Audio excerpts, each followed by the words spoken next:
Welcome to Football Focus. Hope you're all having a great day. Before we kick off, if you love football, hit that subscribe button and give this video a thumbs up.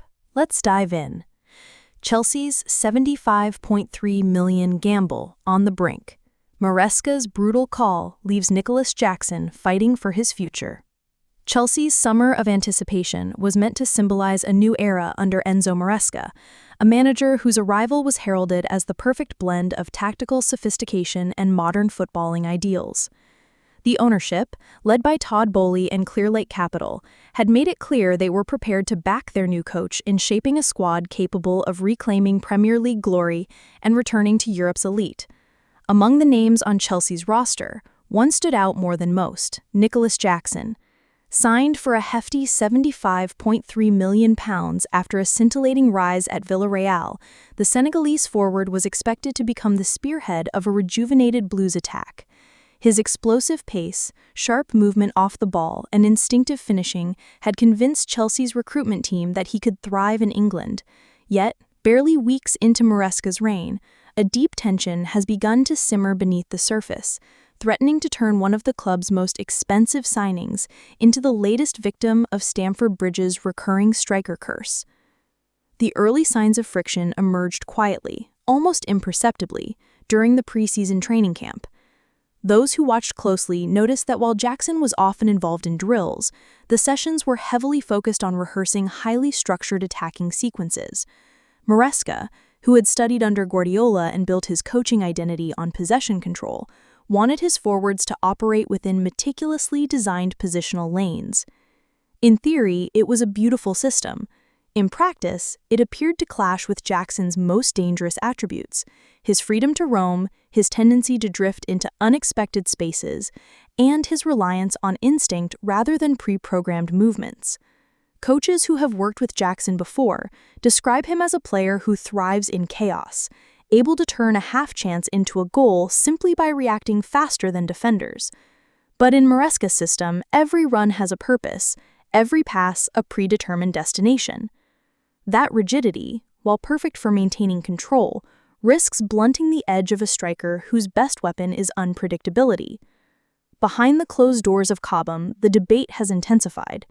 On one side, there are those who believe Maresca should adapt his system to suit the strengths of a player the club spent such a significant sum on.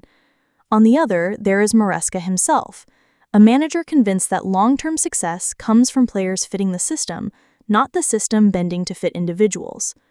Such an approach has its merits, but at a club like Chelsea, where high-profile signings arrive with expectations of immediate impact, it can also be a dangerous gamble.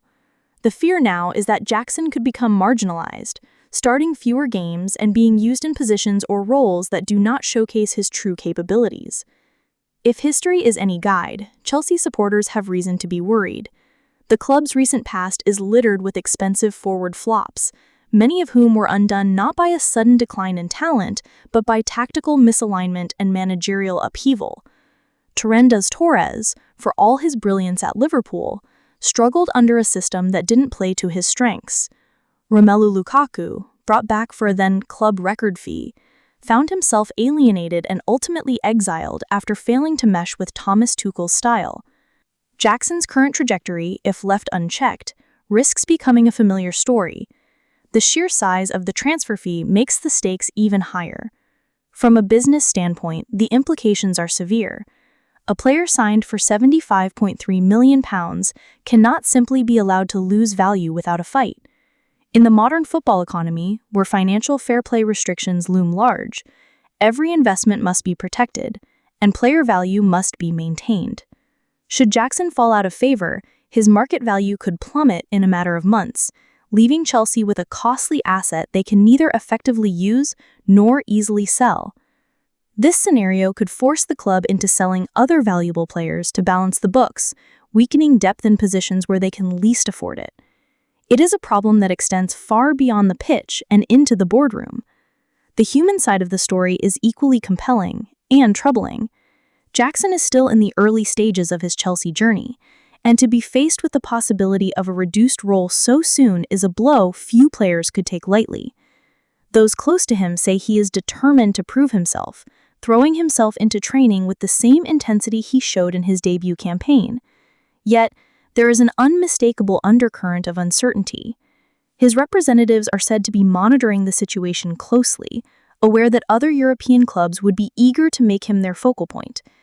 If Chelsea cannot offer him consistent minutes in his preferred role, the temptation to seek a move, even temporarily, could grow.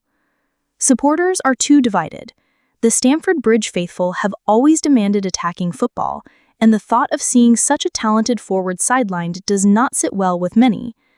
Some call for patience, arguing that Maresca's methods could in time refine Jackson's game and make him an even more dangerous striker.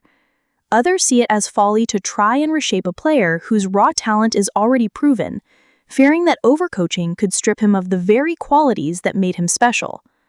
Thank you so much for watching our video. For all the latest football news and analysis, be sure to subscribe to the Football Focus YouTube channel and stay with us.